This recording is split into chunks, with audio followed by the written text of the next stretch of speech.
আজই ডাউনলোড করুন আর এনজয় করুন আপনার পছন্দের শো। তবে আমিও বলে দিচ্ছি, প্রাণ থাকতে কাউকে বিয়ে করতে পারবো না। তাহলে তোর ওই প্রাণ থাকবেও না। আজ মন্দির থেকে তোর লাশ বেরোবে। আচ্ছা, ঠিক সময় যদি আমি না এসে পৌঁছতাম তাহলে কি হতো বলতো? কোন সর্বনাশটা হতো? আমার তুমি কেন বাঁচালে সমুদা? আমাকে তুমি মরে যেতে দাও, মরতে দাও আমাকে। মানুষের জীবনে তো সস্তা নয় ময়না, চাইলেই একটা জীবন শেষ করে দেওয়া যায় না, বুঝেছিস? না নিজের না অন্যের।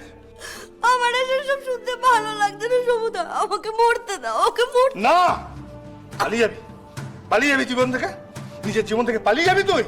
আমার মতো যেসব মানুষটা হেরে যায় না, তখন তাকে এভাবেই পালিয়ে যেতে হয় গো। তুমি কেন এসছো আমার কাছে? কেন এসছো? কেন বাঁচালে আমাকে? তুমি আমাকে ছাড়ো, ছাড়ো। কেন এসছো তুমি আমার কাছে? আমাকে যেতে দাও। বস না, বস, আমাকে বস এক জায়গায় বস। কোথাও যাবি না, কোথাও যাবি না। তুমি বলো না সমুদা, কেন আমার সাথে এরকম হয় বারবার? আমি যাকেই আঁকড়ে ধরে থাকতে চাই, ভালোবাসতে চাই, সেই আমার মনটা ভেঙে কত বিক্ষত করে দেয়। কেন বলো তো?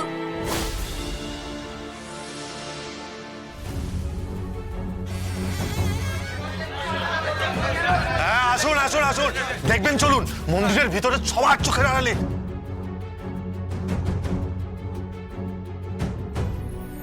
সব ঠিক হয়ে যাবে। তুই না মা ভুবনেশ্বরীর সন্তান?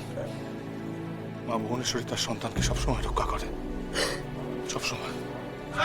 আসুন আসুন। ছি ছি ছি ছি ছি, মন্দিরের মধ্যে এসব কিসের নোংরামি? কি বলছেন আপনারা? আপনাদের ভুল হচ্ছে কোথায়? আরে বোঝার কি আছে দাদা, সব তো নিজের চোখেই দেখতে পাচ্ছি। কি বলছেন আপনারা? আমার আজ এখানে বিয়ে হওয়ার কথা ছিল। আমার বিয়ে ভেঙে যাওয়াতে আমি নিজেকে শেষ করে দিতে চেয়েছিলাম। সমুদা আমাকে বাঁচিয়েছে। বাঁচিয়েছে? আবার দাদা বলছে। মুখ সামলে কথা বলুন, মুখ সামলে। আরে থামুন থামুন, এসব নকশাবাজি অনেক দেখেছি। বিয়ের লোভ দেখিয়ে গ্রাম থেকে মেয়ে ফুসলিয়ে এনে তারপর তার সঙ্গে ফষ্টি নষ্টি করে এখন পালাবার দান্দা, তাই তো? এ বাবা, কি সব আজে বাজে কথা বলছেন?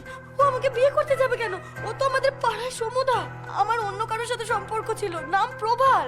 প্রবাল হোক আর বেতালি হোক, ওইসব গাল গল্প আমরা শুনবো না। আরে আমার যে ঠাকুরমশাই আছে পুজো করে, তাকে ডাক না। কোনটা বালি আর কোনটা চিনি সব ক্লিয়ার হয়ে যাবে। ঠাকুরমশাই, ঠাকুরমশাই আসুন আসুন আসুন আসুন। ঠাকুরমশাই কি কেসটা কি বলুন তো? হ্যাঁ হ্যাঁ, ইনিই তো ছিলেন, ইনিই ছিলেন। আমি তো বিয়ে দিতেই এসেছিলাম, কিন্তু ওনারাই তো ঝামেলায় জড়িয়ে পড়লেন, তারপরে মারামারি। আমি আর কি করব? ছেলেটাকে ছেলেটা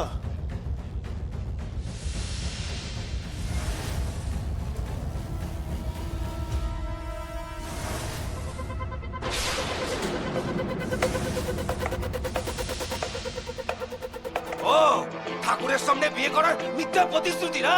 আরে কেন বাজে কথা বলছেন? বিয়ে করতেই হবে, তবে বুঝবি কত ধানে কত চাল। তবে আমিও বলে দিচ্ছি, প্রাণ থাকতে কাউকে বিয়ে করতে পারবো না। তাহলে তোর ওই প্রাণ থাকবেও না। আজ মন্দির থেকে তোর লাশ বেরোবে।